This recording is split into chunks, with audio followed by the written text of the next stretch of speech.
Hello, this is Phil Heckman with Iowa State University Extension, Polk County 4-H, and this is a short video tutorial on how to re-enroll if you were in 4-H last year. Now, it's important this first year, if you're new to the 4-H online system, to understand that you are already in the 4-H online system. You were put in last year when you turned in your enrollment form. So you actually do have a profile already, but you were never issued a password. So in order to get your password, you'll need to come to the 4-H Online website, which is iowa.4honline.com. You'll end up here, and you will select I forgot my password. What you'll need to do is you'll put in the email address that you had put down as the primary email address for your family. So this, in most cases, will be a parental email address. So I'm going to go ahead and put that in, and we're going to tell it to send the password. Um, as you can see down here, it looks like I've gotten an email from 4-H Online, and right here is my auto-generated password. This password is case sensitive, so I would suggest going ahead and copying it. You can do that with a right click, and then return to your 4-H Online page, and you will then go to I have a profile, go to that box, paste in that, and go ahead and log in. Now it will prompt you to go ahead and set your new password. And I would suggest that you pick something that's at least 7 characters long, a combination of uppercase and lowercase letters, and possibly some sort of a symbol or a numeral included as well. If you have passwords that you use for other online things, that's perfectly fine to use here. It will be the password for your entire family. What will happen is you'll come to your member list here, and this is sort of your basic family record. You have the option of editing the information that's common to everyone in your family here in this section by editing family. Here, if you have a new enrollment, is where you would add a new family member.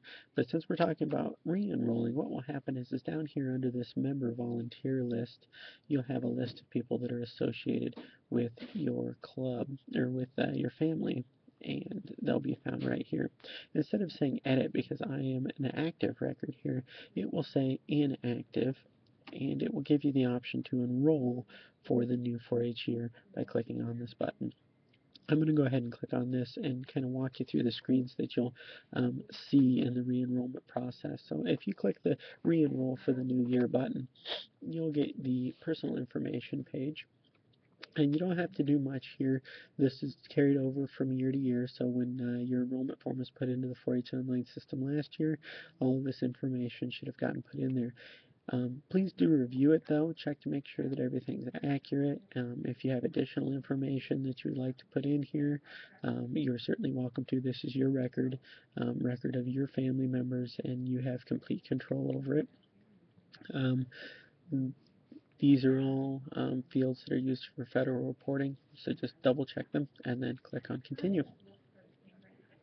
Here in the additional information section is that there is for 4-H a medical release with releases for photo permissions and permission to transport your children, as well as a section for emergency contacts should something happen. From here you can click on the link for the youth medical form, or if you're re-enrolling a adult volunteer, you can click here. It will open in a new window in a Word document. You can go ahead and type in the information for the kids. If you have more than one kid, then you can just edit that same Word document multiple times, change the name of the kid at the top and any medical information, but you won't have to necessarily fill out the form once for every single kid. But we will need a copy for every kid, so go ahead and print one off for every kid. Click that you have printed them, and you'll provide them to the county extension office, either through your leader or directly to the county extension office. You'll also want to review the Iowa Youth Code of Ethics. When you and your 4-H'er have read that, you'll add those names of the people that have reviewed, click yes, and continue. Here are the participation tabs. You'll double check that you're in the right club. go to projects, double check to make sure that the projects that you're in are the ones that you would like to be in. You can edit the years that you've been in the project if you don't think they're correct, but in most cases these should be pretty accurate. And then you can choose any new project areas that you would like. Go to continue. And then once you've gone through these tabs, you'll have an option here that says submit enrollment. You'll click on that, and that will submit your enrollment to the extension office. They'll review it. They'll make sure that they have gotten your copy of your medical release and anything else that is necessary, and then they will be able to switch your status from pending to active.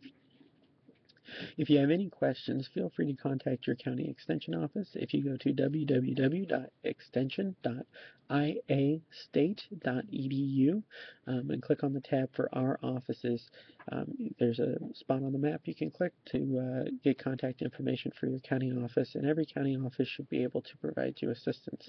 So I hope this was helpful, and welcome back for another year of 4-H.